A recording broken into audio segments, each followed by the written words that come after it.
फिक्र में अब हम आपको एक चिंता कार्ड दिखाते हैं जो आपकी जेब से जुड़ा हुआ है।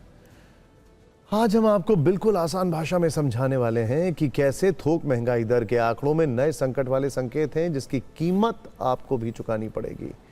आज अप्रैल की थोक महंगाई के आंकड़े जारी हुए हैं जो डराने वाले हैं। अप्रैल में थोक महंगाई दर 8.30% पर पहुंच गई है, जो मार्च में सिर्फ 3.88% थी। यानी सिर्फ एक महीने में थोक महंगाई दर में दोगुने से ज्यादा का इजाफा हुआ है। मार्च के मुकाबले अप्रैल में होलसेल प्राइस इंडेक्स में 4.42% की बढ़ोतरी हुई थी, जो एक चिंता का विषय है। इसीलिए आज हमने इस आंकड़े पर आपके लिए एक कार्ड तैयार किया है, चिंता वाला कार्ड, जिसे देखकर आपको इस विषय की गंभीरता समझ में आ जाएगी। अक्टूबर 2022 में थोक महंगाई दर 8.39% थी।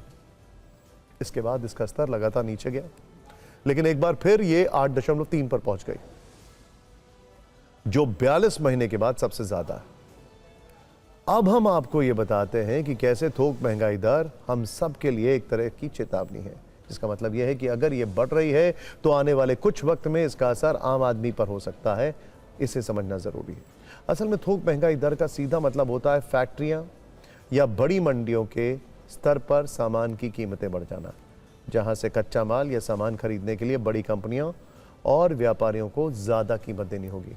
यानी थोक महंगाई दर बढ़ने का सीधा असर बड़े व्यापारियों पर पड़ता है, लेकिन ये धीरे धीरे शिफ्ट होता है, क्योंकि लागत बढ़ने से व्यापारियों का मुनाफा कम होता है, क्योंकि सामान महंगा होने की भरपाई बड़े व्यापारी रिटेल दुकानदारों से करते हैं। इससे रिटेल दुकानों पर मिलने वाला सामान महंगा हो जाता है। यानी थोक महंगाई दर का आपकी जेब से इनडायरेक्ट कनेक्शन तो है, क्योंकि रिटेल दुकानों पर जो सामान आया उसकी कीमत बढ़ जाएगी और वो आपको महंगा मिलेगा। अब मई के महीने में इसके रुझान आने भी शुरू हो चुके हैं। महंगाई के हल्के झटके अभी से महसूस होने लगे हैं। इसकी सबसे बड़ी वजह है पश्चिम एशिया में ईरान और अमेरिका का तनाव, जिसका असर भारत पर भी दिखने लगा है। इसकी शुरुआत 1 मई को हुई थी, जब कमर्शियल गैस सिलेंडर 994 रुपए महंगा हो गया था। 5 किलो वाले छोटे सिलेंडर की कीमतों में भी 261 रुपए का इजाफा हुआ था, जिसका असर प्रवासी और दिहाड़ी मजदूरों, छोटे दुकानदारों या पीजी या किराए के कमरों में रहने वाले छात्रों पर पड़ता है। अब देश के करोड़ों लोगों को आज से महंगाई का एक और झटका लगा है। अमूल और मदर डेयरी जैसी कंपनियों ने 1 लीटर दूध के साथ दूध के दाम एक साथ 2 रुपए बढ़ा दिए हैं, जबकि मुंबई में महानगर गैस ने सीएनजी के दामों में 2 रुपए प्रति किलो का इजाफा कर दिया है। इसीलिए अब लोगों के मन में डर ट्रेंड कर रहा है कि अब अगला नंबर पेट्रोल डीजल का है।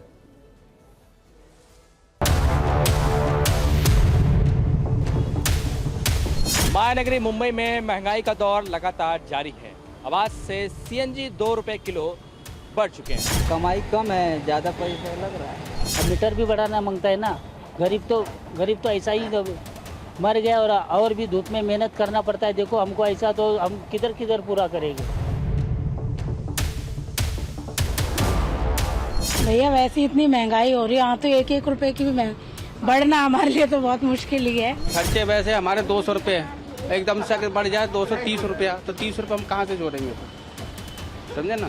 तो मिडिल क्लास वाले को 1 रुपये की बहुत अहमियत होती है।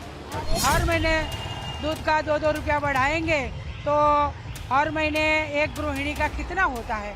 ऐसे लाखों गृहिणी का रुपया कितना जाता है?